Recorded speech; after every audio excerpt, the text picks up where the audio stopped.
You're watching IGN Live at Gamescom. Even though it contained literally the whole planet at launch, Microsoft Flight Simulator has managed to somehow add even more content over the last 2 years. Here to tell us about what's next, please welcome Jörg Neumann, head of Microsoft Flight Simulator, and Sebastian Wloch, the CEO of Asobo Studios. Welcome. Thanks for dropping by. Hey.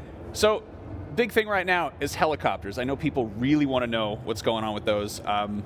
It's pretty self-explanatory what a helicopter is, but sort of how it gets implemented in Flight Sim is, we're curious. Big question, can you land them on top of structures? Definitely. You can land anywhere. But Seb coded it all, so he should speak to the specifics. Yeah, so we have done a big update to the whole physics and simulation engine, especially for helicopters. The flight model is very different from a helicopter and a real aircraft. And yeah, you can land everywhere on buildings, any field, mountain, yeah. Awesome. How would you say that sort of changes the feel of the overall experience compared to being in a... I think it's a different way of seeing the world. I really rediscovered the entire planet with the helicopters. I've been working on it for 1 year now, and you see things really differently. You have time to stop somewhere and turn around and stuff like that. It's a new way of flying, yeah. It's incredible. And the other big world update is Canada, which is coming in September, is that correct? That's right. What can you tell us about that? Well, so we listen to our community a lot, and we had done 2 United States updates. We also did Germany updates and stuff, and the Canadians are like, hey, it's our turn, what the hell? And we're like, okay, fine. So it takes us about a year, because we are trying to do 3D cities, and we fly planes over cities, they take millions of photographs, we make them 3D out of that, and it takes about a year to make that. So we have 12 cities, and then we have 5 airports, and that sort of shows you all the countryside, and then we have missions in between. And yeah, it's really just for people to discover. That's and wonderful. it's huge, right? It's the I second don't biggest believe country. you that Canadians would say, what the hell? I feel like that's... It's much nicer. Much nicer than that. What are some points of interest that people should check out first there?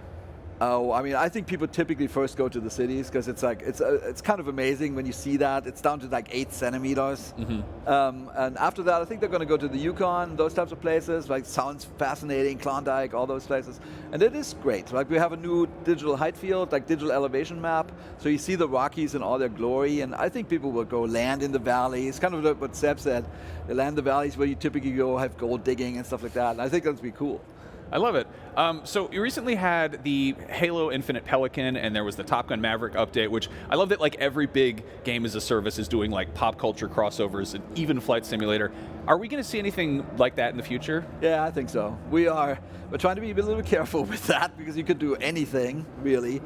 We try to stay pretty true to our.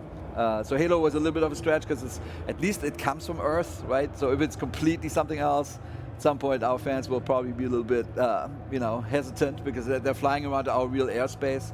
But you'll see quite a bit. We have a lot of discussions with... You got some toys in the toy box. Exactly. You can get some Skyrim dragons, Banjo-Kazooie for that out good there. ideas. Now, it's been 2 years. The game's been out for ages. It kind of came out the gate and was immediately just a huge hit. And obviously, it's gone in the direction the community's wanted to. Has there been anything sort of come out of the community that's really surprised you? I would say the creativity is great. I mean, there's 500 or so companies that make stuff. Like, they make add-ons. Some of them are shockingly good.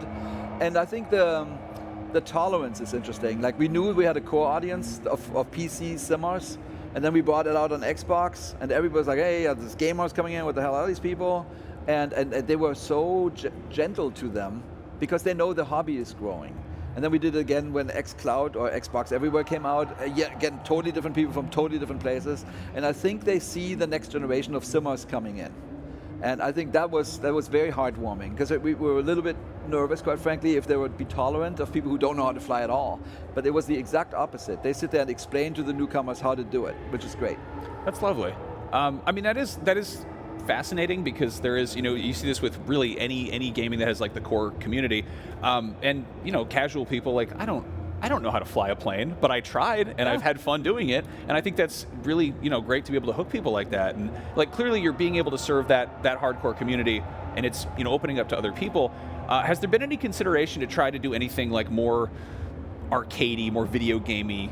Without, you don't want to ruin the simulation experience, but recently we saw like Forza Horizon 5 like drew in a ton of people who didn't normally go anywhere near motorsport or anything like that. I mean, my opinion is Forza Horizon it's a terrific game, and it's freedom.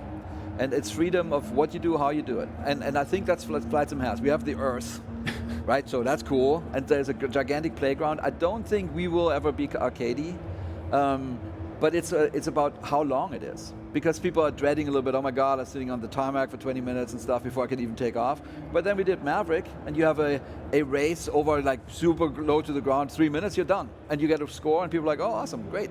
And that becomes more gamey, but it's not arcadey at all. Actually, the plane is physically totally correct. Yeah. No, I mean that's exactly it. That is the sort of the way to get people on board. It's the highway to the danger zone. It's just the need for speed.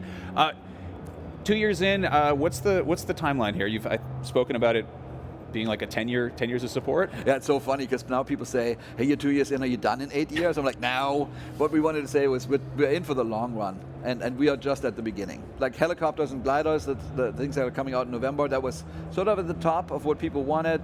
There's an airliner that people wanted. There's an infinite amount of more things that people want. So we'll be really busy. Wonderful. I'm glad to hear it. Thank you so much. Microsoft Flight Simulator is out now on Xbox and PC, and it's really, really cool. So if you haven't checked it out yet, please do that. And in the meantime, keep watching IGN Live at Gamescom for more.